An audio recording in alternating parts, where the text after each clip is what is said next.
It's been a really long 4 years. It's been an even longer 13 years. On one hand, I'm dismayed that it's still at this point. We would have hoped that the British judicial system would have delivered justice by now. We're hoping very much that that is still possible here.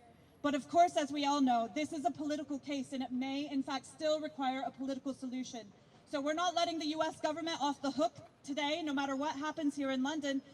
The responsibility still lies with the US Department of Justice. At any point, they could drop the charges. They could close this case. They could let Julian Assange free. This it never had to be a matter before the courts, and it does not have to play out in this inevitable way. So let's continue that call on the US to free Assange.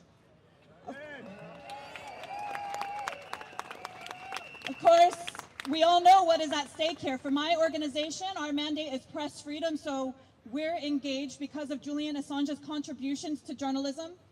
The publication by WikiLeaks in 2010 of the leaked classified documents informed extensive public interest reporting around the world. We know that that exposed war crimes and human rights violations, crimes which have never been prosecuted. Only the publisher is being pursued here.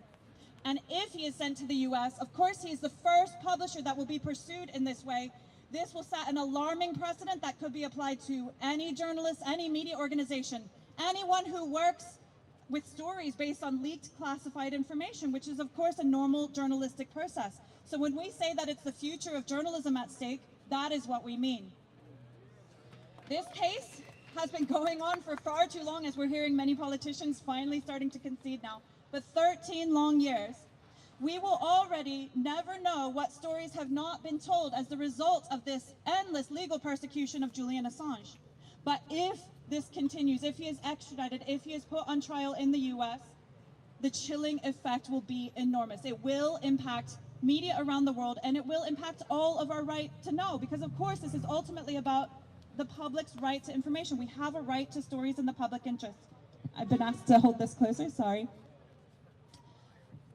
One thing as well is to remind the world actually where Julian Assange is today. We, after a fight with the prison, similar to our fight for court access over the years at Reporters Without Borders, we were finally able to visit Julian in prison 4 times between August and January.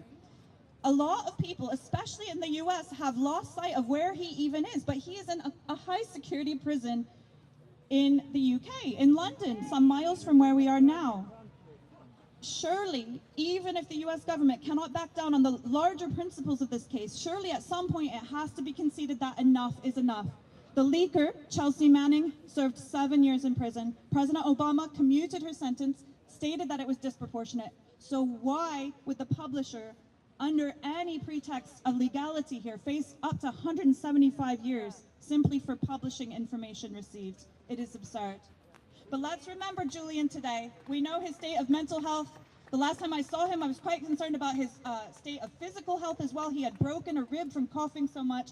These conditions are grim. He should not be in prison in the UK, in the US, in Australia, anywhere. So let's make that very clear. Anything that comes out of the court process or a political solution should involve no further time in prison for Julian Assange in any country.